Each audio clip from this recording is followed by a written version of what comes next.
Kaixo eta onki xin magazinera bertze egun batez gaur astelena da, abenduaren 12, egun hotza gainera astelen hau, zubiaren ondokoa gainera lanera.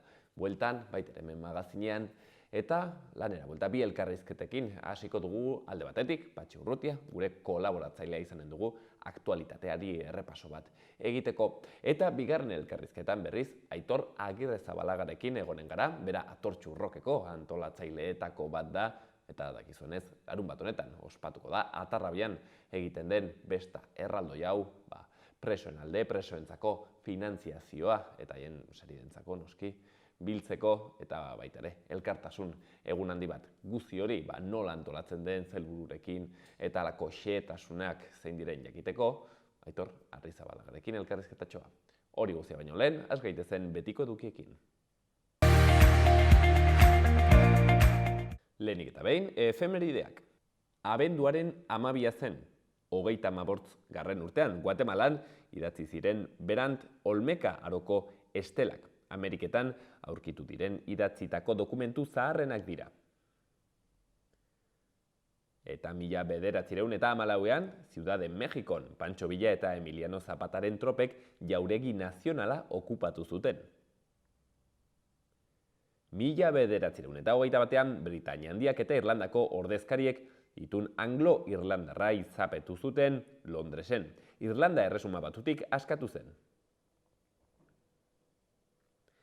1978ean Espainiako Konstituzioa hiritarren bozketaz onartu zuten. Euskal Autonomia Erkidegoan abstentzioa baiezko botoei gailendu zitzaion. Eta 2001ean euskarazko Wikipediaren lehenbiziko artikulua idatzi zen, Lurra. Aste honetako agenda kulturala. Hortzegunean, Iruñeko planetarioan atxaldeko 7:30 Txomin Artolarekin errezitaldi musikatua. Walt Whitmanen Belarrostoak izanen da. Hortziralean berriz irakurketa taldeak Cormac McCarthyren Jainkoaren semea liburua izanen dute hizpide 7 Katakraken. Larun batean Atortxu Urrok elkartasun jaialdia 27. edizioa Atarrabian izanen da. 17 talde ariko dira, haien artean La Furia, Bulego, Angelus Apatrida, Merina Gris, Segismundo, Toxikomano, Odolkiak ordainetan Brigade Loko, Odei Barroso eta Raimundo El Canastero. 4etan hasiko da jaialdia. Eta igandean bertsolari txapelketan nagusiko finala jokatuko dute Nafarroa arenan. Alaitz Rekondo Ferrero, Aritz Bidegaen Aire, Idoia Anzoarandia, Kareaga eta Jon Zaldua Brit izanen dira aurkezleak. Nafarroa arenan ameketan. Ikus ditzagun gaurko egunkari nagusien azalak. Diario de Notiziasen gobernuak dirua bidegabe erabiltzearen legean aldaketa proposatu du, zigorra 4 urtera jeisteko. PSOEk eta Unidas Podemosek zigor kodearen erreforma aurkeztuko dute gaur kongresuan aurrekontuen beherakada irregularra zigortzeko. 2 urteko kondena murrizketa ekarriko luke. Ez du despenalizatzen urriaren 1eko erreferendumaren antolaketa. Argazki handi batean Aimar Oroz, Osasunako jokalaria eta izenburuan bere hitzak. Harrobiarekin ez da presarik izan behar.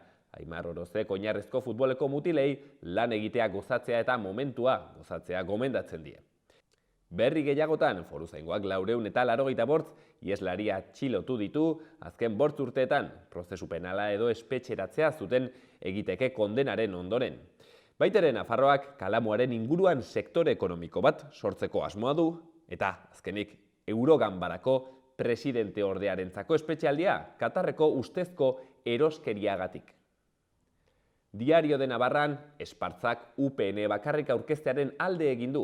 Peperekin eta Ciudadanosekin ez du egiteko erabakiari heldu dio gaur zuzendaritza erregionalistak. Argazkian kontzentrazio bat eta izenburuan, babes jendetsua Guardia Zibilari Iruñean. 1000 pertsona baino gehiago bildu ziren Sánchezek bildurekin trafikoa transferitzeko ituna egitearen aurka.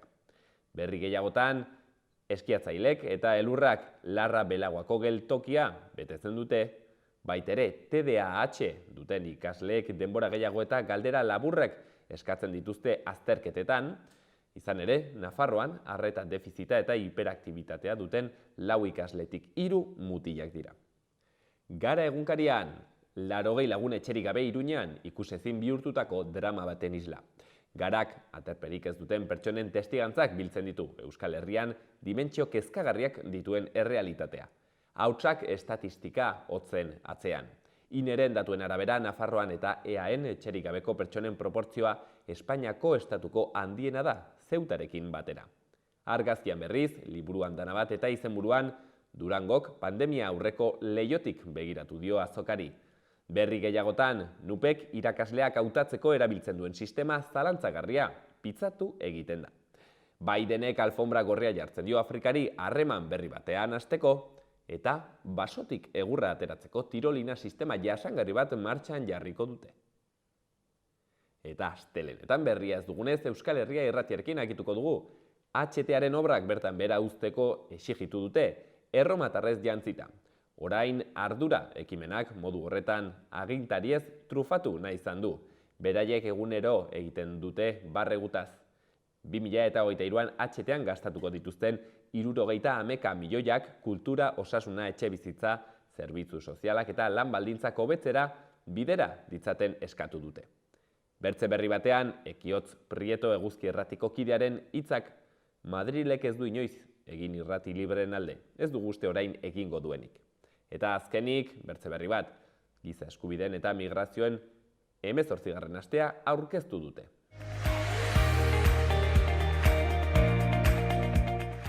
Gaurko eta biharko eguraldia. Gaur astelena fronte batek prezipitazioa utziko du gurean. Frontea goizean eta egunaren erdiko orduetan igaroko da, odoiak zerua estaliko dute eta denean eginen du euria. Atxaldean ostarte batzuk irekiko dira, baina arratsaldearen amaieran kostaldetik hurbil oraindik zaparrada mardulagoren bat bota dezake, ekialdean batez ere. Temperatura igo eginen da, Kantabri isurialdean bereziki eta berta maksimoak 13-14 gradu ingurukoak izanen dira. Hegoaldean temperaturaren igoera apalagoa izanen da. Hegoaldeko haizea harro ibiliko da, haizegunetan bolada gogorrekin. Eta asteartean hegoaldeko haizearen menpe jarraituko dugu, temperatura maksimoak are gehiago igoko dira eta eguna epelagoa izanen da. Hodei dezente agertuko dira eta eguerdi aldera hegoaldetik bertze fronte bat hurbilduko da. Arratsaldean Araban eta Nafarroan batez ere euria eginen du, ipar partean barnealdean euri apur bat egin dezake baita ere.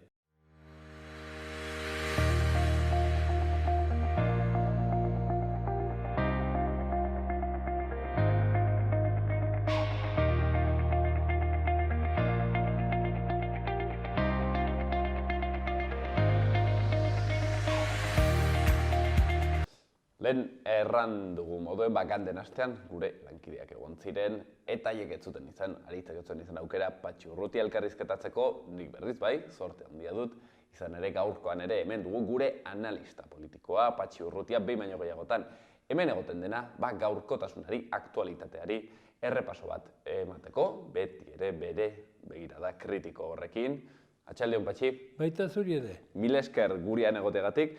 Patxi, eginen kantatzen hemen txin-txin diruaren hotxa, kamaratik kanpo, eta baztanen ere halako zerbait gertatzen da txin-txin, etorri dire diruan hotxakin, erdizeko afera unekin, betiko, lelo hoiekin ez da, sosa lana kontu hauek ekartzen direla, eta horren truke eman zuen lurrak. Ez dakit, zertan dago erdizeko afera, Patxi? Kezkagarria dena den, hoi dena konponduko ez den, edo horren inguruan erabaki finko bat izen arte, ez da gai hoi argituko ez. Uste du dena kezkagarria dela ikusiz, nola gizarte honetan badauden zenbait arau ez dutena zer ikustekorik, ez da soziedadien onurarekin, ez da personen duintasunarekin, deus ere baiziken eta esplotazio, eta zentzurik gabeko politika baten ondorio sortzen den zerbait. Norena da lurroi? Lurroi da baztandar guziena, nafar guziena, baina ez dena eta ezin dena egin da lurroi hartu eta Madrildik edo ez egin ondik heldu diren jende batzui eman presiorik eskatu gabe, porque saldu egiten bari mezen, presio bat jarriko zen, proiekturik gabe. Deusik gabe bakarrik, badirudi, industria den zerbait, horrek podore edo horrek errespeto guzia behar dituela eta horri bide guziak ireki behar zei euskala, naiz legalak, ilegalak, sozialak, antisozialak izan. Baina, Patxi, erran duzu, lurroiek, bastandarrenak dire, nafarrenak, norenak dire lurroiek? Zeren nafarrenak baldin badire, orden nafarrek erabaki behar dute? Del común de los vecinos, hori dire lurroiek. Nafarroan lur komunalik handiak ditugu. Eta hori dire, komunala definitzen da como del común de los vecinos. Eta hori ez da udalak ere ezin ditu saldu, bere kabuz. Zertaz, ez da, horien jabetza ez da jabetza arrunta, da jabetza berezia. Zertaz, komunaletik jende asko bizitzen zelako. Komunalak nolabait ere ematen zuen bizitzeko, bizi modua ematen zien biztanleei. Eta hortan gabiltza oraindik ere, hoi ez da, ezin da hoi erabili. Zebasten da, praktikan askotan, eta egoera galdatu joan direnez, zenbait kasutan gertatzen dena, beharrezkoa zela beste gau batzutarako aprobetxatzea, adibidez bide bat egiteko, ez? Horlako zerbait bai. Baina bertzegize hor, behar dugu kontutan eduki, komunala dela sakratua eta ezin dela, eta batez ere hemen larriena da pentsatzea enpresa bat, datorrelako eskubidea duela. Baina nondik du eskubidea? Esplotazioaren alabera egin behar dugu guk legedia, edo bertzegiseko gizartearen artean bertzegiseko filosofia bat izan behar dugu gure harremanak eta lantzeko, ez? Eta gehien bat, horre suposatzen du kristuin espresua. Nola zuk erraten alduzu, hemendik lau juntetuta zuek hau oparitu behar duzula. Azkenean, zertaz, saltzen dute teorian, lanpostuak eta sortuko direla horrekin, non daude? Ez dute ez da hoi ere egin beharrik. Pentsatzen noraino nahi gaituzten ergeldu, edo ergel bezala hartu, non ez dute bere inolako harremanik eraman behar, inolako proposamenik egin behar, hortik aurrera egiteko, eta ez, hori ezinezkoa da. Eta ni uste dut, aldiero errepikatu behar dugula, egunero gogoan eduki behar dugula, hor lapurtu nahi gaituztela zerbait, eta lapurreta hori ez da persona konkretu bat, eta kolektibitateari, eta ezin dugula hori utzi. Baino, Alboko Baiaran, Esteribarren, bai badire lanpostuak, 237 okerrezpanago, nahi zon gero itzen, baina, badire lanposto mordoixka bat, eta hoiek defendituko dituztela, errandu Nafarroko gobernuak eta enpresak baitere hoi defenditzen dute. Hoi gezurra da, hor daude orai ere, eta egiten aldute, hoi nahi balin bedute, eski dute gehiago egitea. Zer basten da? Hau aize hobia da, hor dagoen minerala, eta horrengatik nahi dute, eta gainera oso erresa atratzeko, eta horrengatik ari dira. Eta gainera, gero, bertzegize, zuk lan horiek hemen, lanpostu horiei buruz hemen ari bazara, hitz egin beharko duzure bertze leku batean galtzen direnen nahi buruz. Zerengatik horien baztango lur obere eskuenetek ez palimediro oberenak dira. Eta hor galdu egiten da, eta gainera badakigu gaurko egunean haziendaren balioa galtzen ari dela, orain arte bizimodua izan dena desagertzen ari dela, eta hori ez dute kontutan hartzen. Baina ez dute kontutan hartzen, hori bultzatzen ari direnak, baina gure tarteko zenbaitzuk ere, ez nahi diete kanpotarrei eman dena eta etxekoei kendu. Ez hori ere kontutan eduki behar da. Lanpostueko horrezakit egin dugu dituzten, baina bertzean kendu egiten dutela, bai, eta klaro, gaurko gunean gainera, badaukagu hemen eztabaida handi bat, herriak desagertzen ari direla, bizimoduak desagertu egin direlako, eta hor gaude. Eta hori da gure kezka handia gaur bertan badago, gaur edo bihar eskaro zen ere jardunaldi bat, horren inguruan ikusiz ja, posible zen, ez den posible, herriekin zer egin behar den, herrien mantentzeko, aurrera segitzeko, Horai sartuko gara horretan, Batxi, erdizeko afererekin akitzeko, horrat pastu izenetik, karo, badago bertze argudio bat erraten dutela. Ados, baina hor dagoen magnesita, magnesioi beharrezkoa dugu. Zeren, mineral bat da, material bat erabiltzen dena, batez ere bertze gauzen artean ez, nekazaritza industrialerako, eta beraz, nekazarek abeltzainek bera erabiltzen dute material hau. Eta hori nonbaitetik atrabarko da, eta orden norbaitek erranen du. Ez bauzu erdizetik atratzen, orden bertzen nonbaiten inbarko da ziloa, eta bertzen norbaiten etxe onduan inbarko da. Beraz, ez alda orduan xuxenena, guk erabili nahi badugu material hori, gure etxeko...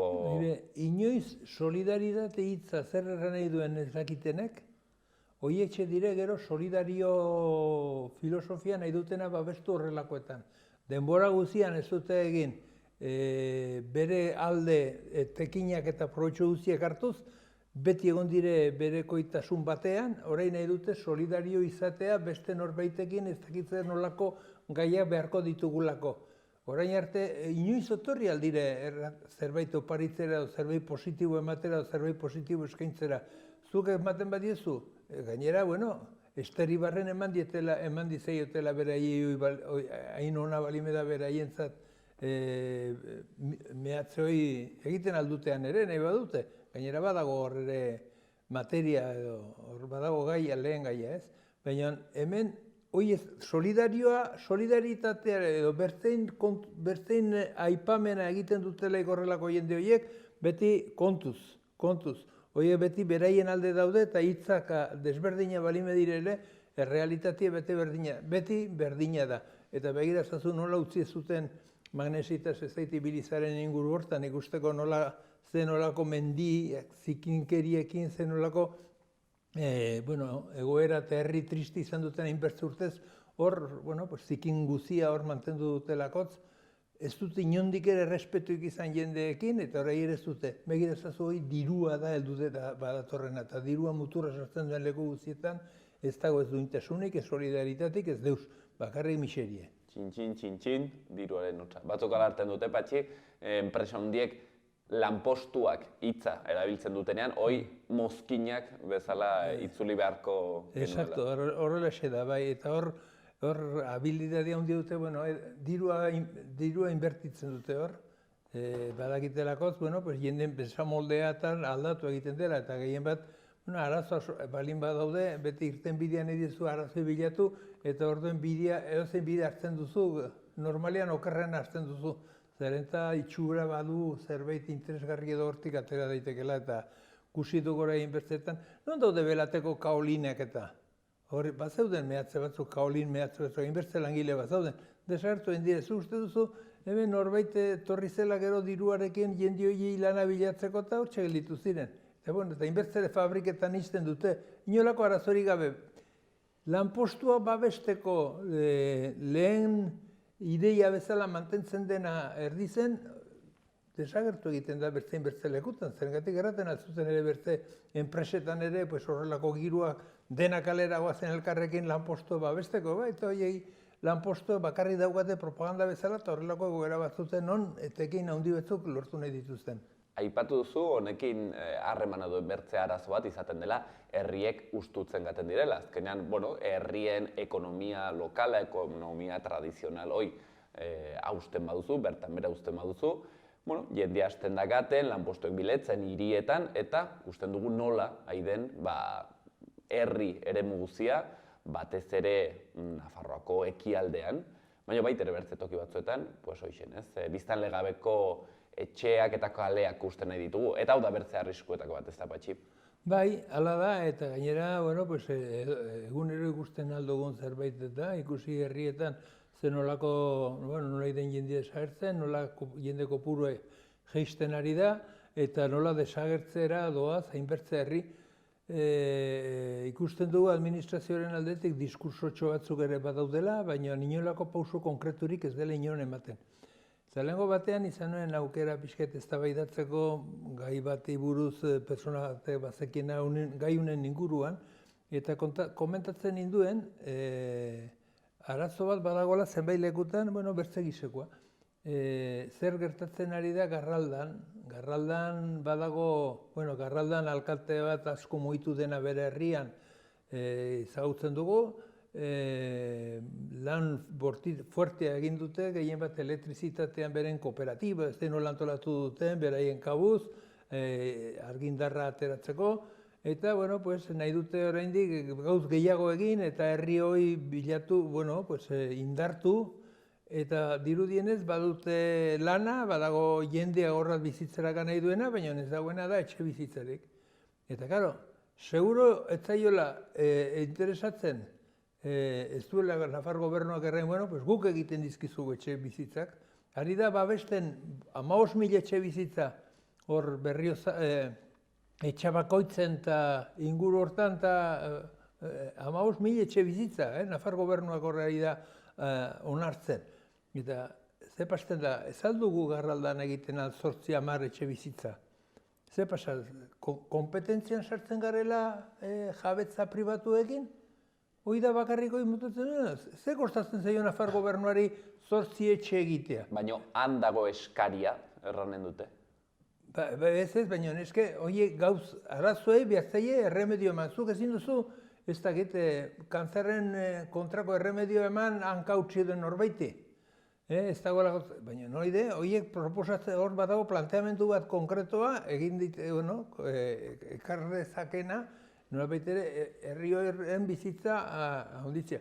Eta ez dago, espalimetako proiekturik, herriz herri, 10 herri hartu adibidez, 10 herri horietan, egin azterketa bat ikusiz, ze beharrak izango ziren hor, herri horri bizitza emateko, pues ez gara deusten ari gara eztabaidatzen, baina falsuan ez dugulako deusere konkretatzen. Hor behar da, konkretatu, bertako jendeekin, beraiedakite, xuxen inor baino beki, zer behar den eta nola kudeatu daiteken, pues hoi egin behar da. Eta horrekin segi aurrera, eta badakigu dirua gostatzen dela, jarri dirua, ez du balio, ez zu dirua jartzen, ez pasaude prest horretarako, zure proposamen guztiak ez dute zertarako balioko. Horko egunean, alako utzikeriren ondorioz, okertu direnez gure auzoak eta gure herriak eta gure baserriak, hor erremedio bortitza behar dire horri buelta emateko. Eta horretarako borondatea behar da, borondatea, konpromiso eta dirua. Zupatxi, bi tokietan bizi izan zara, bai hirien, bai herrien. Herrien ongi bizitzen alda, edo are, hobeki bizitzen alda? Oso ongi bizitzen alda eta oso ongi bizitzen da jendea bakarrik. Claro, bakotxeak ere ez da zer dugun reflejo bat edo, beti duritzen zaiko gu daukaguna dela oberena, azken finean hortik elikatzen dugu geren burua, ez? Baina herrietan, zuk ikusten ez duzun bizitza soziala badago, harreman batzu badaude, zuk ez zara hortaz jabetzen, behar duzu bertan sartu, eta gehien bat behar duzu, errespetuz hurbildu herrietara. Azken finean, hirietan badakigu denetai badago hirietan, zerbitzuak ere bai, baina herri handietan edo hirietan, ez? Baina herrietan ere badago. Badaude inbertze, beti harrituta egoten naiz, nire herrira gaten naizelek zenolako harremanak dauden herrit artean, jenden artean, bizimodua aberatsa, beste zenbait gauze igual gabezi batzu badituzte ere, baina oso bizitza aberatsare badago herrietan.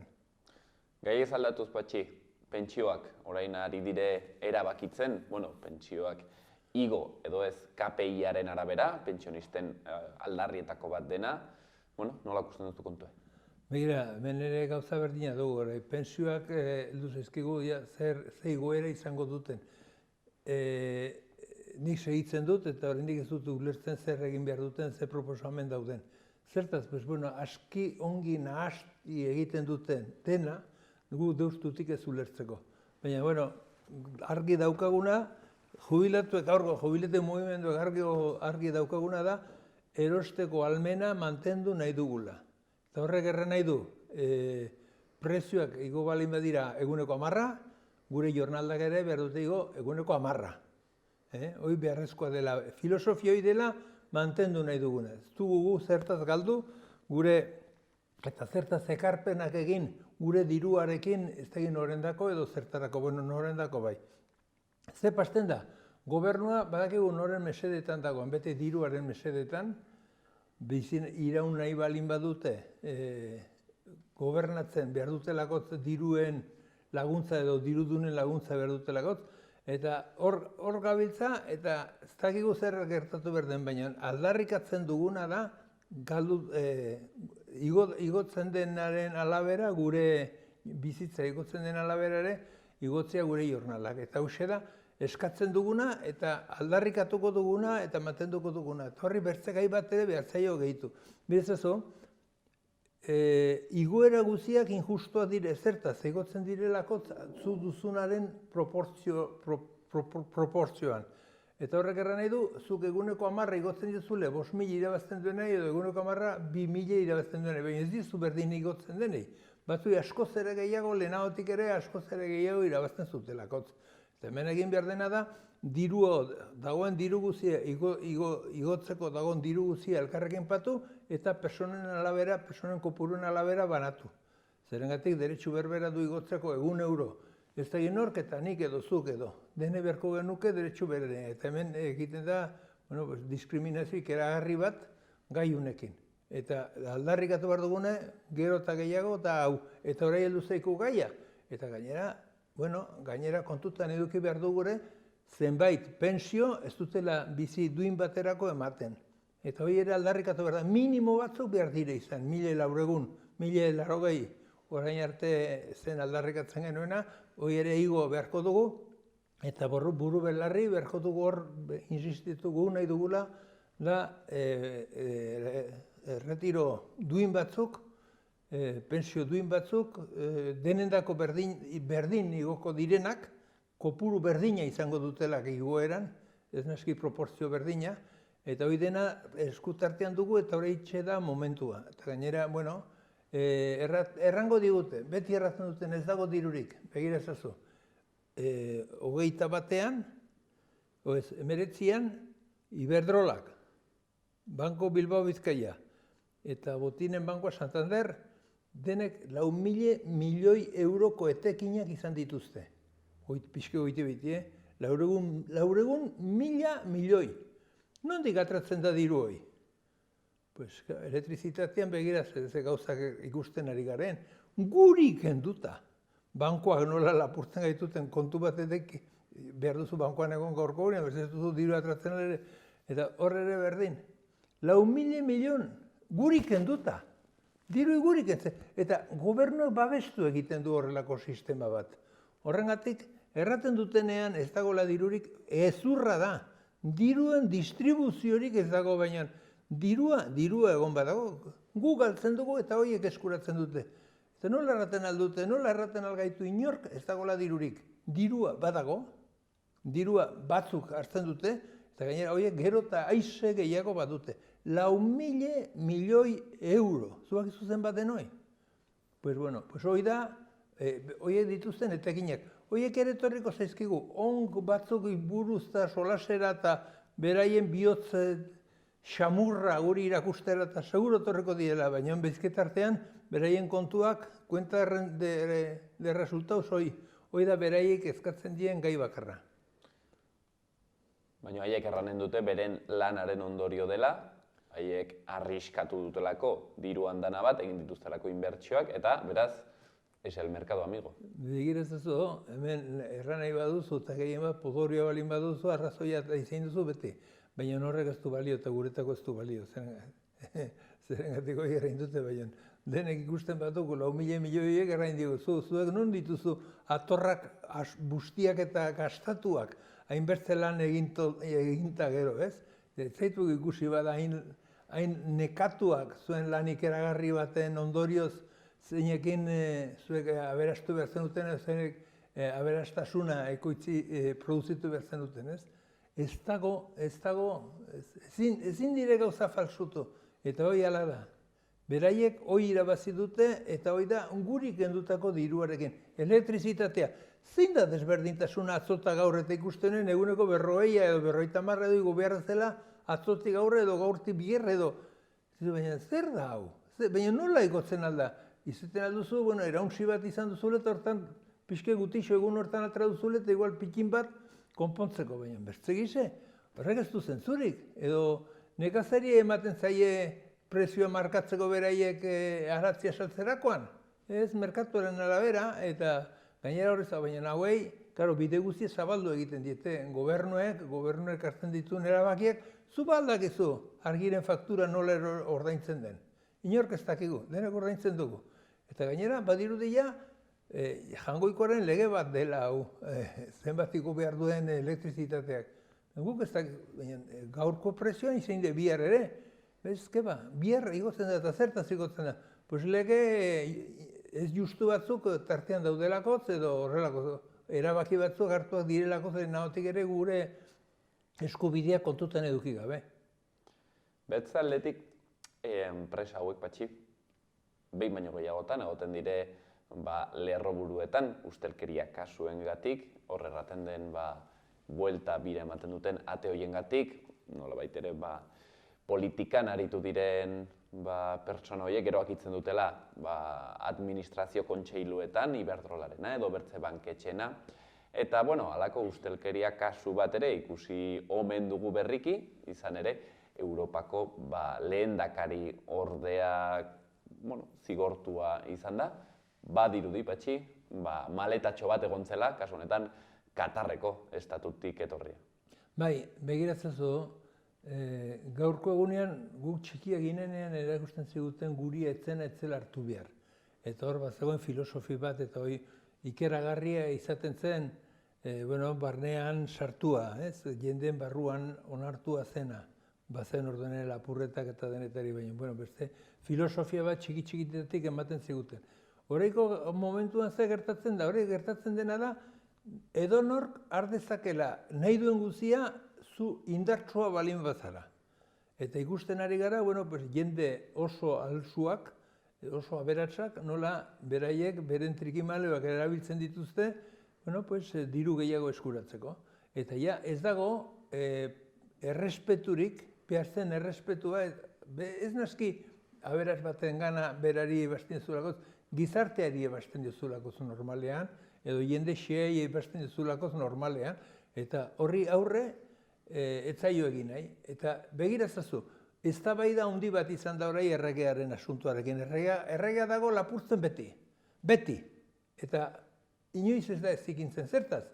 Ez da eztabaidatzen ja ebatzi den edo ez, hori den ontzat ematen dute. Zer gaide, trikimailu bat bilatu salbatzeko. Baina zuk denek balin badaude horrelako gauza salbatzeko, zertako dugu justizia. Zuri gero ez balin zaitzu justizio horrekin neurtzen al. Eta hori da, babesten ari garena, eta gizarteak onartzen ari dena. Bizazu, Valentziako komunitateko presidentea, nola zen, izena hola buru episkemak urtzen zuena, kartzelian zegoen, eta atra egin zuten gaixotasun grabia zuelako, badara mazki 3 urte kalean, eta hor, ez zaio ikusten inolako kantzerrik inon ere ez, baina, egiten dute. Eta beraien arazoa, Madrilko, Banka Madrid edo horko ratok ere egin duena, 60.000 milioi xiatu, ez zaio zer pasten, eta kalean dago normaltasunez, eta gero, gainera garbituko diote, konponduko diote dena, eta atrako da arazorik gabe.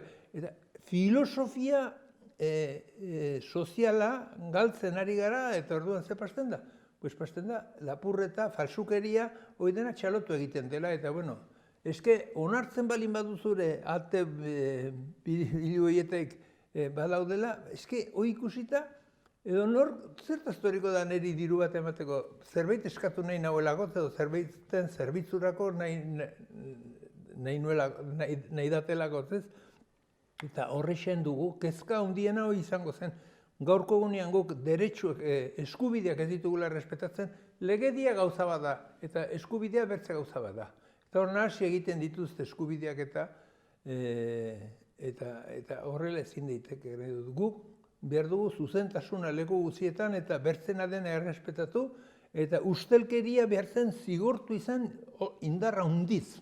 Indarra hundiz zertaz, behar da nolabait ere gure gandik urrundu, azken finean jende pobrea da horrere gehien bat ordaindu egin behar duena, eta jende aberatsa beti ateratzen dire libre, zerengatik ekonomia bere esku daukate eta eragiteko aukerare bai. Politikari guztiak berdinak dire patxi? Ez, inondik ere ez. Nik ezautzen ditut politikariek ematen dutena beren bizioso horren inguruan. Baina eske badago hemen politikariek, militanteak, beste proiektu sozial baten bila gabiltzanak eta bertzatetik berriz diru kudeaketa munduan bizi direnak. Eta uste dut, bilan desberdinak direla eta hitz batekin horrelako jendeak, hitz batekin bi errealitatea azaltzea ez dela bat ere zerbait argitzeko modua. Behar da, gauzei bere izena jarri, jakiteko xuxen zertan gabiltza eta hainbertze politikari ehunka, milaka badaude buru belarri, arriskuan, egon dira, daudenak eta egongo direnak, bertze gizarte baten bilan, eta horiek politikari batzuk dire, errespetu guzia merezi dutenak, errespetu eta babesa. Eta gero badire bertze batzuk, hor sasi, haiztuen erraten atzune, lehengo orai Sueko zerrenda burua Iruñeko hauteskundetara erranez lehenguan, bueno, gero ere ikusiko duela, erran diotela urrengo gobernuan ere gobernuko nahiko dutela. Eta Bizkaitartean ari da aurkezten udalera. Edo beste gaurko Iruñeko zinegozia, Sueko zinegozia. Bai, nik ez du problemik, seguro bilatuko nau, partidua zerbait bilatuko nau gero. Bilatu zer, zure bizimodua bilatzen ari zara hor edo jendearen onuraren alde borrokan ari zarazu. Bi gauz erabat desberdina dire. Horrengatik nik aldarrikatu nahi dut gaur fuerte gainera politikari guztiak ez garela berdinak. Inondik ere ez gara berdinak eta gainera bi filosofi desberdin ditugulakotz eta bi gizarte mota desberdin nahi ditugulakotz. Gai ez adatuko dugu, Patxi, aktualitatearen repasonekin segitzeko.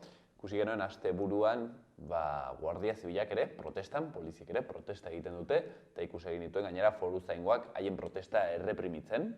Ez hori, ez da, romantxe bat, Patxi. Ikusi genituen protestan, hain zuzen ere, dirudi eskumen aldaketa bat egon dela, Nafarroko gobernuak, bintzat trafikotik edo, lekutuko dituela, Guardia Zibilak, eta haiek protestan. Oso fuertea da olako zerbait ikustea, zerengatik, Guardia Zibilek protestan zertaz.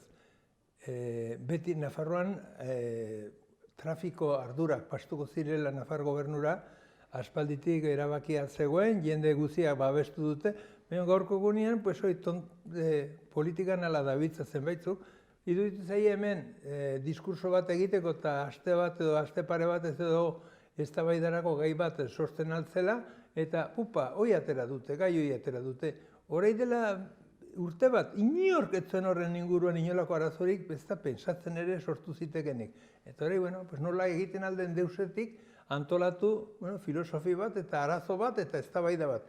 Eta, Madridik etorri ziren une, Ciudadanosekoak, Voxekoak, denak unet erratera, Guardia Zibilaren kontra geundela, bizezo, nire herrian, beti kuartel baten parean bizi izan naiz. Eta, behartzunen ere erori izin duze. Eta zenutenan ere beste kuartel eder taundi bat. Bai, han ez da inor, Patxi. Ardi pare batak eso. Pues hoi ez. Eta, hoi, torri ziren ordenera etxez etxibili ziren Guardia Zibilek babesa ematen genien berei hortik ez lekutzeko, ez da izan, inork etzen kasuik egin. Guardia Zibilek inork ez ditu hurbilean nahi. Inork, madrileñoak gu izorratzeko erabili nahi balin dituzte, erran dezatela. Baina inork eta gainera beraiek merezi dutelako. Bizazu, nik errain dezut, ikusteko Guardia Zibilek. Bordatxo dantzalekuan, bi gazte hildako. Guardia Zibil batek pistola trata tirokatu zituen. Amaiurren, bi Guardia Zibil hildako beraien artean tiroka dituta. Horrelako gauza unitz erraten alko genituen. Zugarra Murdin 16 urteko gazte bat, aratzekin zijoala eta tiro bat eman, eta gero gainera dena estali, trampatu, eta hoi da Guardia Zibila. Zer nahi dute? Pues nahi dute, momentua delako, zerbait gai bat izateko hor non beraiek 15 asteko diskursoa lantzen aldute, eta hoxe da bakar-bakarri. Guardia Zibilek ez ditugu behar, Guardia Zibilek gainera izan dire jipoitzaileak, hiltzaileak, gezurtziek.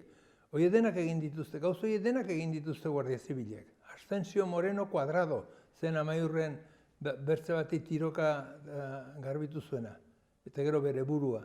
Hoi denak hor daude, eta guk orai heldu zaizkigu hauek erratera gori Guardia Zibila babestu behar dugule. Zer da hau?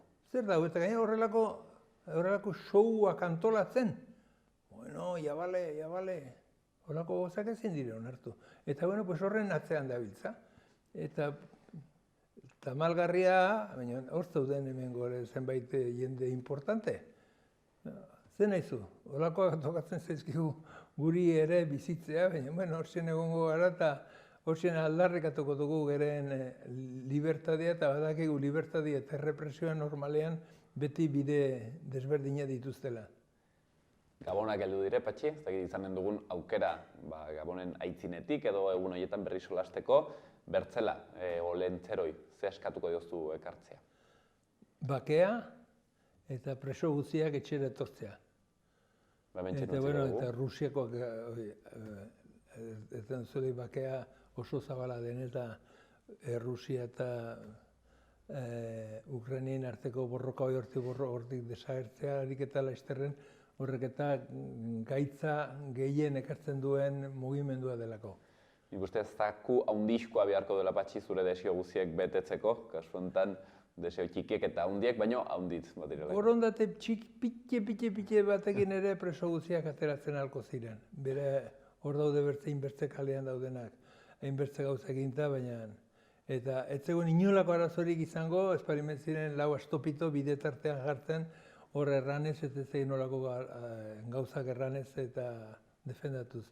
Baina hori dena posible da, isil-isilian lanean segituko dugu eta hau bideak aurrera egiten duen gehien bat bide zabal eta handi bat izateko gure horrean.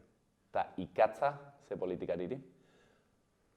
Eskuineko politikari guztiei, PSOEkoei barne, ez dutelakotz erraten duten hitza edo egiten duten diskursua ez dutelakotz gero praktikara eramatea. Gehien bat solidaritatea edo bertzen kezka agertzen dutenean, hor ez dutelakotz gero horren motatako praktika politikoa edo eramaten. Bueno, ikatz mordoixka bat orden ere beharko da. Patxi, gaurkoan hemen utziko dugu, ja berri solasten garen, eta bertzela urtarrilean hementxen egonen gara beti bezala. Egin moduen aktualitateari errepaso kritikoik egiten, Patxi Urrutia gure kideari esker. Patxi, esker hondiz. Zuei.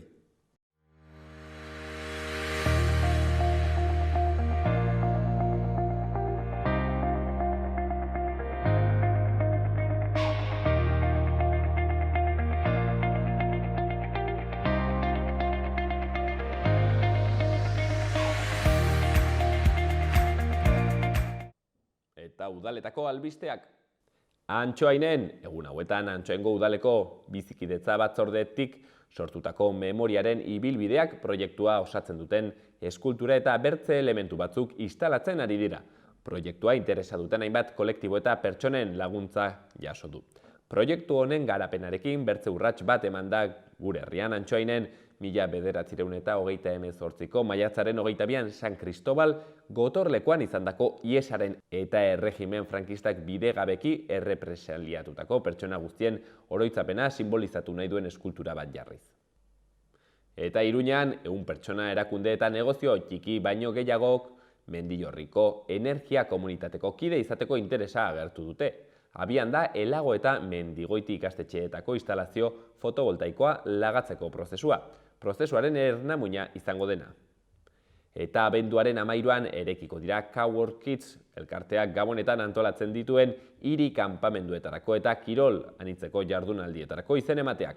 Cowork Kidsek Gabonetako eskaintza zabalduko du abenduaren 22tik urtarrilaren 4 bitartean aurre ikusitako jarduerekin. Eta astelehen honetara arte zabalik dago, herritarrek galderak eta ekarpenak Ermitagaina Mendebaldea auzoko forora bidaltzeko epea.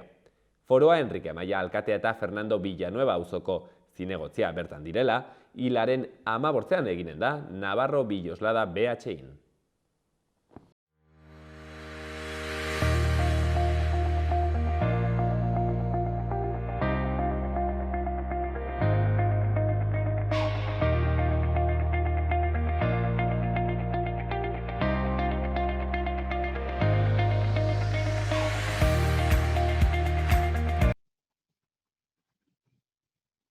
Eta hurbiltzen ari da, launbet honetan zehazki urteroko gure hitzordu garrantzitsu hori, hemen Iruñean, Atarrabian, Nafarroan, urtero abenduan egiten dugun beste erraldoi hori, atortxurrok, hementsen dago, eta gainera biharamunean, bertso finala, beraz, asteburu hau euskal komunitatearen dago, ez egin bertze planik, dena beteta dagoelako, eta, Tortxuko egitaraguaz eta kontu hauetaz solasteko, zehazki Aitor Agirrezabal, bertako antolakuntzako kidea.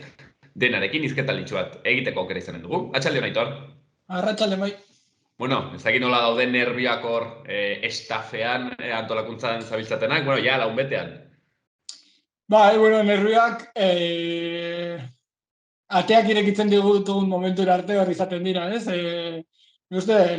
Nahiz eta urte asko izan etzarela ohitzen, eta nervio horiek pasatzen dira, ja, behin jaialdia martxan jarri, eta ordutxo batzuk pasatzen dira, eta ikusten duzunean dena hundi dijoala. Ordura arte, gainan ikusten nervio puntu bat mantentzea, ona dela, ez gehiagi erlaxatzeko. Orain, adibidez, momentu honetan badago kaos punto bat antolakuntzakoak zabiltzate pixkatero moduan, urteak dituzue, esperientzia handia, beraz, pentsatzen dut, bueno, bertze aldetik nahiko, ez, dena kokatua eta badago kontrol bat. Bai, kaosik ez, azkenean hori ez, urte asko dira, eta azkenean atortxuk daukan nire ustez baliorik garrantzitsuena da, jende asko garela, auzolanean, eta bakoitzak oso ongi dakiela zein den bere lana, ez? Ni batzutan nola galdetzen diatenean azaltzen dut, zuk zure lana egiten duzula, eta batzutan ezinezkoa dirudiela, larun batean hor jaialdi bat egitea. Ez zarelako kontziente beste guztiak zertan ari diren. Baino bat-batean, larun bata iristen da, eta puzzle horretako pieza guztiek enkajatzen dute, eta bat-batean badago jaialdi bat. Orduan, nervio puntu hori badago, kaosik ez, eta batez ere, konfiantza, nik uste konfiantza asko dagoela, lantalde guztiegan, bakoitzak egiten duen lanarengan, eta azkenean badakizu bakoitzak berea betetzen duela, eta larun batean dena prestagonen dela. Konta iguzu, Aitor, aurtengo egitarauaz, atortxu 27, zer aurkituko dugu, egun horretan, larun bat honetan? Beno, hiru urteko parentesiaren ostean, ez, oiko atortxu bat, edo, jendeak ezagutzen duen betiko atortxu hori, zatarrabian, karpa batean, abenduan, arratsalde eta gau bateko jaialdiak, joan ezan behar dugu, uda honetan dieguneko jaialdi bat antolatu genuela, berezia, precisamente horrexagatik, ez? 2019ko abendutik ezin izan dugulako jaialdi bat behar bezala antolatu. Eta hori, aurkituko duguna, badira 18 talde, izango dira, arratsaldeko 4etan hasita, 16 ordu, musika, etengabeko musikarekin 16 ordu, ez? Eta beti izaten duguna musika izatea zaratago, jaialdi bat izatea zaratago, elkartasun arratsaldetako bat dela, elkartasun egun bat dela, eta horretarako tartea ere izanen da. Hain zuzen ere, Aitor, merezi du hortan pixket gehiago sakontzea izan ere, haunitzetan, gehiegetan galditzen gara bestaren zati horrekin beharrezkoa dena, horixe da bere helburuetako batez, finantziazio iturri bat izatea, elkartasun egun bat, baina ez dezagunatzen du, besta hau zertarako egiten da. Beno, egiten da, argi eta garbi, bi helbururekin, euskal preso politikoek eta batez ere haien senideek pairatzen duten dispertsio politika salatzea, eta dispertsio horrek sortzen dituen gastu ekonomikoak alden neurrean arintzea, ez? Atortxuren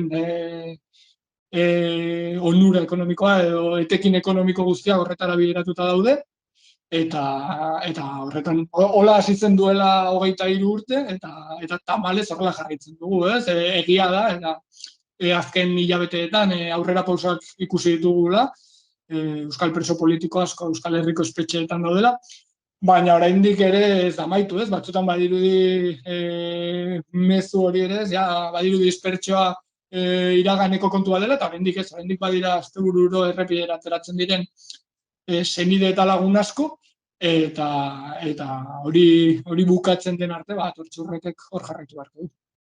Nik uste dut, kontu hauek nolabait ere larruan bizitzen ez diren arte, ez dela ulertzen ongi ze garrantzia duen pertsonen bizitza honek, ez dispertsioarena, noiz baitere, hemen elkarrizketatu izan dugu hori bizitzen duen jendea, eta, haiek erraten dute handitzetan aldaketa potoloena, segurazki haien bizitzan adibidez, presoen senide bezala, izan dela hori, dispertsioatik Euskal Herrira ekartzea.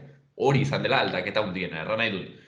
Pertsona hauen bizitza goititik bera aldatzen, zedarritzen dituen kontu bat dela dispertsioarena. Bai, imaginatu zenbat eta zenbat familia izan diren Euskal Herrian, ia 3 hamarkada baino gehiagotan, astelehenetik ostiralera lan egin, eta ostirala arratsaldean pentsatu poltsa egin, autobusa hartu, Sevillaraino joan, larun batean bisita egin, larun batean buelta, eta igande arratsaldean iritsi berriz Euskal Herrira, hau da, zure bizitza astero baldintzatuta zegoen. Zein ezberdina den, ez?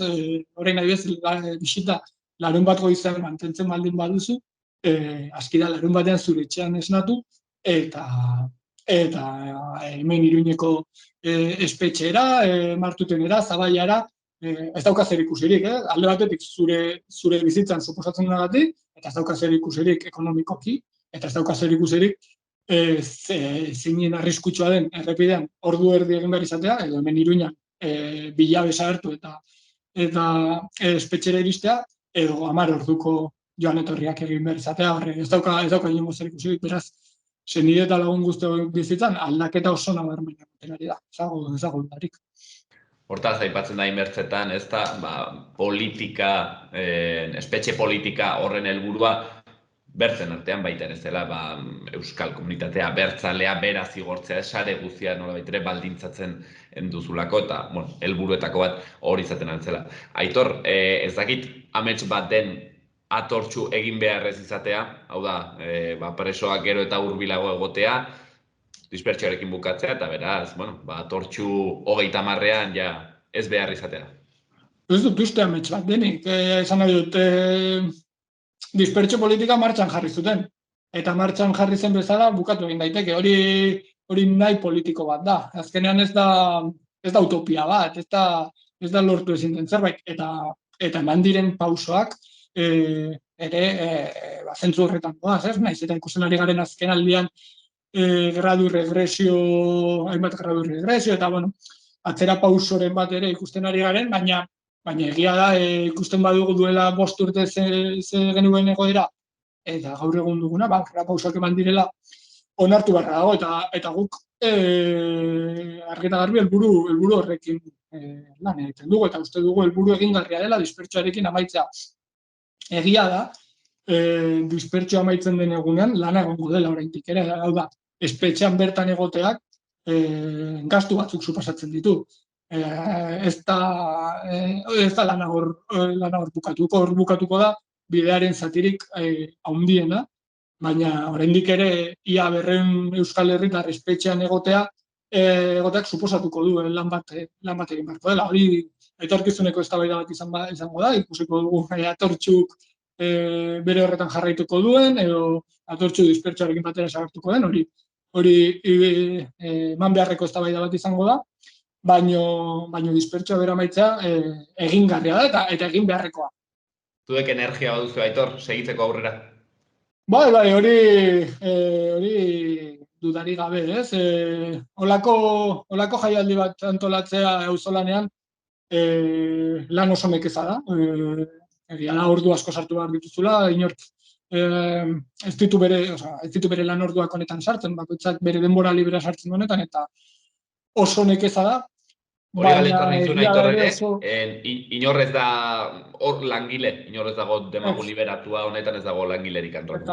Ez dago liberaturik, denak voluntarioak gara, gutxi gora bera lantaldeetan banatuta, ez dakit baina 70-80 pertsona egon gaitezke, gero, egunean bertan askoz voluntario gehiago gara, 800 bueltan ibiliko gara urten, eta esaten duena, ez, oso nekeza da zure azken 2 hilabetetan zure denbora librearen ia 100% eskaini behar diozu honi, eta nekeza da, baino badakigu merezi duela. Eta azkenean eguna iristen denean, ikusten duzunean jaialdia jendez lepo dagoela, emaitza ona dela, etortzen zaizunean, ez, txanda egiten ari den senide bat, eta eskerrak ematen dizkizunean, edo azaltzen dizunean zeinen garrantzitsuak diren, bai ekonomikoki, bai animikoki, olako ekimenak haientzako zein balio duten, ordainduta geratzen da. Eta horrek berpizten zaitu indarrez hurrengo ediziorako, ez? Denak iristen gara onaino atortxu egunera, baina hurrengo egunean galdetuko bazenio antolakuntzako edo hori, egun horretan bertan antolatuko luke berriz beste bat. Orduan nekeza da, baina indarrak ez dira falta eta ez dira faltako behar den neurrian. Aipatu duzu senidek eskertzen dutela, ez bakarrik honek hartzen duen diru laguntza, ezta? Finantziazioaren aldea aski garrantzitsua dena, baina baita ere elkartasuna, ez? Hau ere bai helburuetako bat da. Zer sentitzen dute, zer ekartzen die bai presoi, bai senidei atortxu bera antolatzea dirutik haratago? Beno, babesa, ez? Nik uste babesa dela hitza. Azkenean egia da dispertsioaren gaiarekin eta Euskal Herrian sentsibilizazio handia dagoela. Baino agian babes horiek edo babes hori erakusteko ekimenak ez dira hainoikoak, ez? Eta askotan ere zigortuak ere izan dira, olako ekimenak. Beraz, haientzako ikustea gure kasuan adibidez, milaka eta milaka gazte olako ekimen bati babesa emanez, oso garrantzitsua, ez? Hemen ikusten dugu askotan, ez? Hilabete amaierako elkarretaratzeak, eta gero eta zailagoa da jende gaztea alakoetan ikustea, eta nik uste atortzuk ere horretan lan bat egiten duena, ez? Beste publiko bat iristen zaio, beste jende bat erakartzen du elkartasun mezu horretara, eta nik uste zentzu horretan dela ere garrantzitsua senideentzat. Azkenean, nik uste hori dela, ez? Babes eta elkartasun mezu oso zenbat. Gakoetako bat, aipatu duzu beraz atortxurena nolabait ere gazte andana hurbiltzen dituena, eta beraz, hemen ari garen bezala, hasten gara solasean ere preso ez, eta erraten genuen moduan, sosetik aratago badu bertze helburu hori, hau mai gainean jartzeko eta politikan lehentasun bat izateko, ez? Galdetu nahi zute Aitor hain zuzen ere horren aritik gazten kontuarekin. Hau da, atortxua antolatzeko, auzolana, ez, erabiltzen da, ez dakit ze zifra den, zenbat ehunka bolondres aritzen diren, baina galdetu nahi nizun, ea ikusten duzuen arazo bat demagun belaunaldi aldaketan. Hau da, gero eta gehiago kostatzen da gazteak auzolan honetara erakartzea. Bai. Gazteak eta ezain gazteak, esan nik uste sortea dugula eta atortxu oasi bat dela, zen azkenean olako zerbait antolatzeko aurten orain neguan 800 lagunen bueltan elkartuko gara auzolanean, eta hori sekulako altxorra da. Baina bai antzematen dugu urtea joan urtea etorri gehiago kostatzen dela, ez? Txanda horiek betetzea, eta nik uste gainera pandemiak ere halakoeten bat sortu duela. Eta ez da gero eta lan zailagoa da. Hori zintzo esanez, gero eta lan zailagoa da, baina ere azpimarratu behar da, udan azkenean jendeak erantzun egin zuela, udako jaialdian, eta orain ere erantzuten ari dela, eta naiz eta oraindik badugun ere betetzeko txandaren bat, gure aurreikuspena da larun batean dena beteta egotea, eta arazorik ez izatea esan, eta azken orduan jendeak erantzuten du, eta hori nik uste dela atortxuren balio edo altxor nagusienetako bat, ez azkenean esango nuke Euskal Herria, baina batez ere Nafar gizarteak beretzat hartu duen ekimen bat dela atortxu, eta azkenean Nafarra guztiko jendea etortzen da egun horretan txanda egitera, eta hau posible egitera. Antolakuntzan, zailtasunak gehiago diren moduan, behintzat jendea erakartzea, naiz eta erran duzun bezala, atortxuren kasuan, oraindik ere, egoera honean dagoen kontu hori, publiko aldetik, alderantziz da kontua, hau da, publikoak gero eta gehiago erantzuten du, edo, segitzen du bertan. Bai, egia da, uste duala ere atortxu oso kasu berezi izan dela azken urtetan. Zango nuke 2015-etik edo urtez urte sarrerak agortu egin ditugula aldez aurretik. Egia da, bai 2017an lakuntzan udan egin genuenean, gero, urrengo negu horretan antzeman genuela jeitxera bat, eta aurten adibidez ere, oraindik ez ditugu sarrerak agortu, baina udan jendetza bildu genuelako. Uste dut atortxuk lortu zuela moduren batean agendan jartzea, ez? Eta urte amaierako zita bat bihurtzea, ez? Nafarroako eta Euskal Herriako gazteriaren dako. Eta alde horretatik, bai, ikusi urtez urte, lehenago amaitzen genituen sarrerak. Aurtengo kasua, esan duan bezala, pixkat desberdina da, nik uste udako jaialdi horrek baldintzatu da, eta, bueno, gero ere, hasieran aipatu dugu, ez? Bertso finala igandean, ertzainaken kontzertu bikoitza asteburu berdinan, Euskal Herriko asteburu kulturala uste dut izango dela hau, eta hainbat gauza batu dira, eta adibidez honetan bai kostatzen ari zaigu sarrerak agortzea. Baina hala ere erantzuna primerakoa izaten ari, eta milaka pertsona elkartuko dira Tarrabian. Beraz, esan dezakegu, oraindik ere erantzuna oso ona izaten ari dela gazteena, eta bai, ikusi dugu agian gutxinaka gero eta gehiago duela, ez dakit, 3-4 urte gunea handitu genuen horrexegatik, ikusten genuelako txiki geratzen zitzaigula, gunea handitu eta sarrerak ere berehala agortu ziren, beraz, bai, iritsi zen momentu bat, zeinetan ezin genuen ja gehiago handitu eta eskaria handiagoa zen. Beraz, hortzen aurten ere bai jendeketa bilduko dena. Aitor, hor biltzen den jendeketa hori, karpa azpian, galdetuko izu truko bat, hor antolatzailea zarez, nola egin behar da, nola baitere, izerdi tantek, karpatik erortzen dira izerdi tanta horiek, bat blai ez usteko, zein da trukoa. Hori da urteroko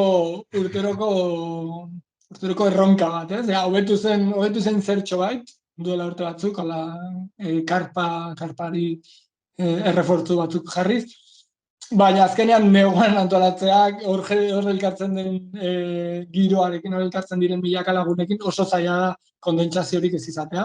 Mantentzen ditugu berogailuak gau guztian jarrita, haizea mugituz hori ekiditeko.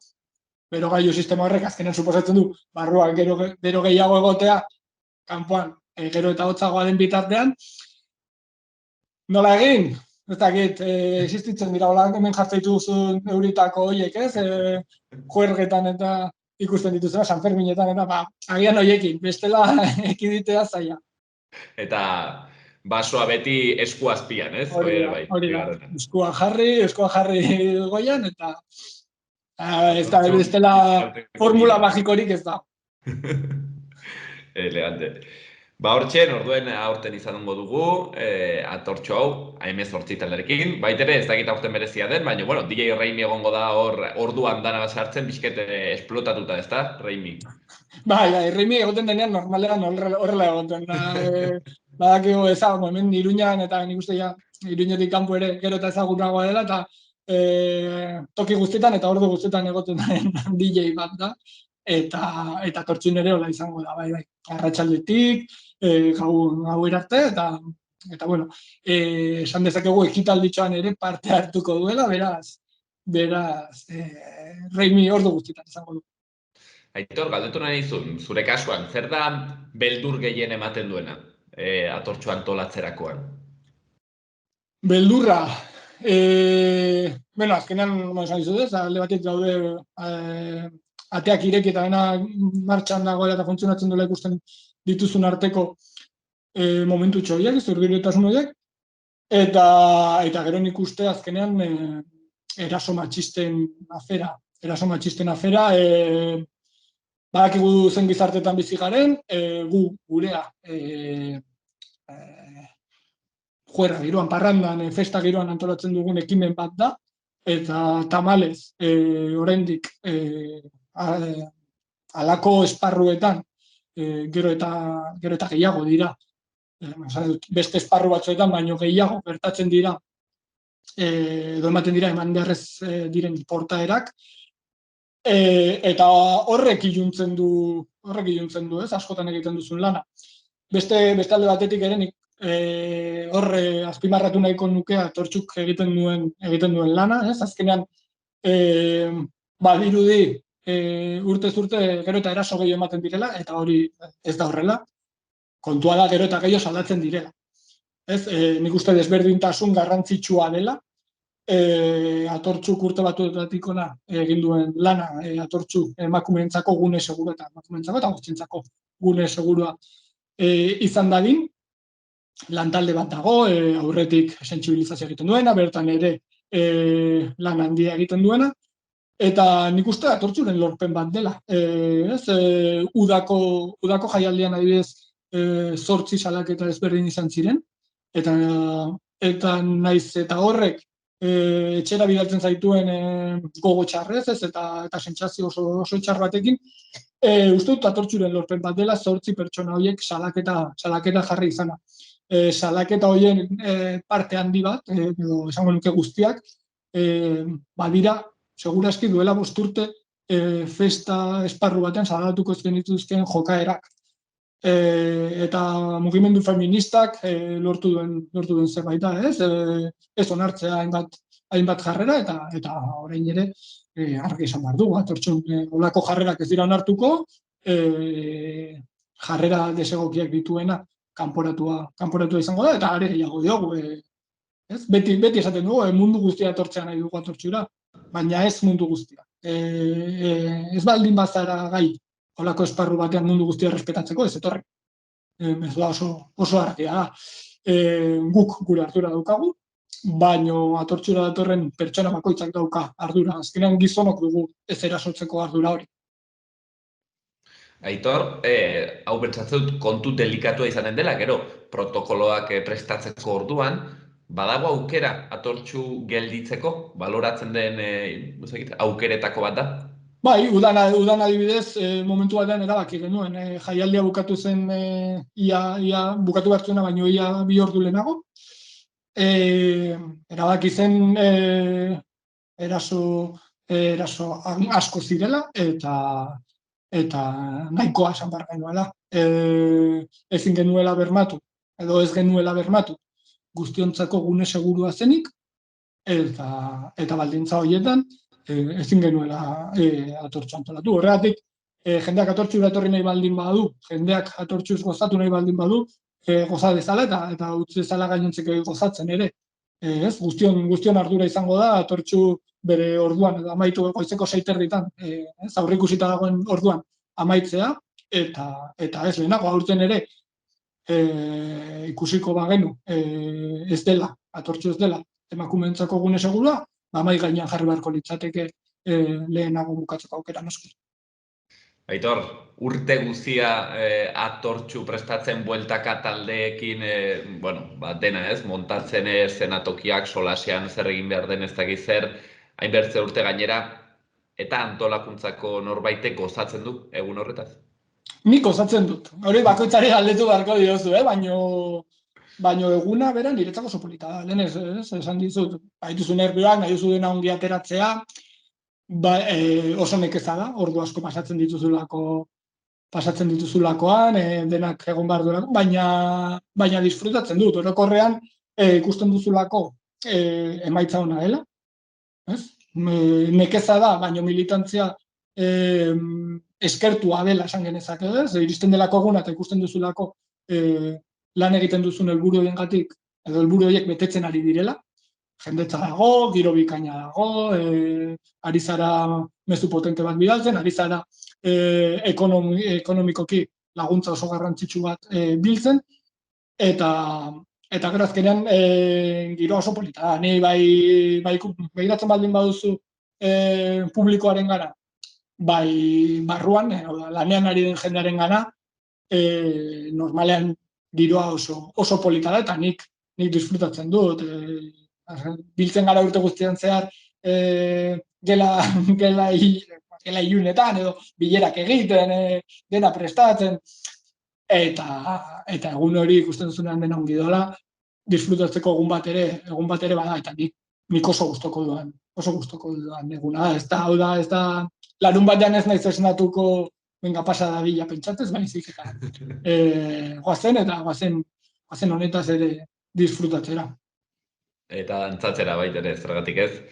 Aitor, galdetu nahi nizun bukatze aldera, best hau arrakastatsua dela, erraten aldugu, erreferente bat, Nafarroa mailan zer erran ez, baina baita ere Euskal Herri mailan, eta galdetu nahi nizun baita ere, Euskal Herritik kanpo, ez alden erreferentziazko nolabait ere besta bat, festival bat, zeren festivala ondana bat, badire, ikuspuntu demagun komertzialago batekin, baina hausen, auzolanean oinarritzen dena da, militantziara eta helburu sozialei begira. Ez dakit, etorri zaizkizuen Euskal Herritik kanpo jendea ere galdetu zaizuen, nola egiten duzu hau, erreferentzia bat zarete guretako. Beno, bai, izan ditugu, Euskal Herrian zer esanik ez, gero ikusten dugu urteo datorre dela jaialdira herrialde katamentako jendea, Madrilgo jende dixente ere gerturatzen da, Galizatik ere, batez ere iguala hauek gehiago udan eta antolatu izan dugunean, baina urtero ere gerturatzen da norbait, eta antolakuntza aldetik ere izan ditugu olako, bueno, mezu kuriosoak edo, bueno, ez, atentzia ematen dizutena, gaidez niko handut, dakit duela, izango dira hiru urte edo, Argentinatik jaso genuen mezu bat, pixkat galdetuz, aber nola egiten zen, bueno, ezagutu zuten Evaristo Paramosen bitartez, eta pixkat galdetuz, aber nola antolatzen genuen, helburuak, nola, bueno, gogoan dut ere, lakuntzako edizioan, Suitzako batzuk etorri zirela, lakuntzan izan zirela. Eta, bueno, bai, azkenan, ez dakizu nola ere, baina iristen zara, ez? Azkenan, egia da, mundu mailan, ez dakit milaka edo milioika jaialdi dauden museo, baina, bueno, bere berezitasuna badu atortzuk, ez, auzolanean, zain helbururekin antolatzen den ere oso berezia da, eta alde horretatik, bai, jaso izan ditugu Euskal Herritik kanpoko mezu ezberdinak. Bakarrik, kasu honetan, ez dakit erresa den errepikatzea formula hori izan ere Euskal Herrian, badago auzolanaren kultura handia, badago nola erran, ehundura handia, ez, militantzian alor sozialetan, badago kultura oso bat, eta hori demagunera matea Buenos Airesera eta errepikatzea seguraski ez da gauza berdina, ez da? Ez, azkenean atortzu posible baldin bada, da Euskal Herrian oinarri bat dagoelako.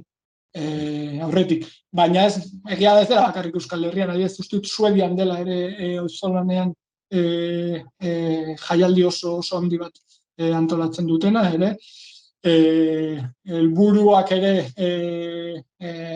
bueno, auzolanean eta helburu politiko batekin antolatzen dut, ez dut horrein jaialdiaren izena gogoan, baina bai, ez nuke esango beste asko garenik jaialdiak maila honetan edo tamaina honetan hainbeste ehunka voluntariorekin antolatzen ditugunak, baina badago besterik bat, bai.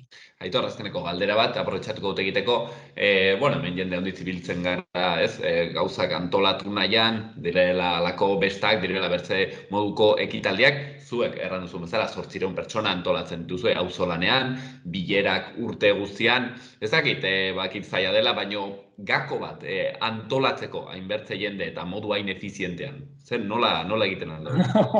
Azte galdera. Ez dakit, nik uste ez dagoela gakorik, ez azkenean gure kasuan nik uste sentsibilizazioa dela garrantzitsuena, eta bai uste dut herri auzolanaren inguruan lanketa bat egin behar dela, ez azkenean atortzu baldin bada zerbaiten adibide, nire ustez da nola pertsona askoren artean, ez? Gauza txikiak egiten dituzten pertsona askoren artean, gauza erraldoi bat atera daiteken, auzolanez, lan voluntarioarekin, eta soilik gure indar, eta gure gogoekin. Eta hori aplikatu daiteken uste edo zertarako, edo zein herri, edo auzoetan, ez? Izan gauza txiki bat, izan gauza handi bat, baina esango nioke jenderi antolatzeko eta gauzak egiteko. Izan daiteke zure herriko aurren parke berri bat egiteko, edo musika jaialdi bat egiteko, edo futbol txapelketa bat antolatzeko. Igual zait zein den helburua, ez? Garrantzitsua nik uste egitea eta eragitea. Bi beso eta buru bat, akaso ez dirudite asko, baino elkarrekin lanean jartzen direnean, hoxen egiten aldire, 27 edizio atortxu rokekoak modukoak, gainera ikargarrizko jendetzarekin, eta gainera helburu sozial horiekin, kasu honetan, dispertsioari aurre egitea, elkartasuna eta diruaren bitartez. Aitor, espero dugu bikaina ateratzea, larun bateko edizio hori, bertze urte batez, inspirazio bat, erraten dugun moduan Euskal Herritar guzientzako, animo handitz eta eskerrik asko. Mila esker zuei bai.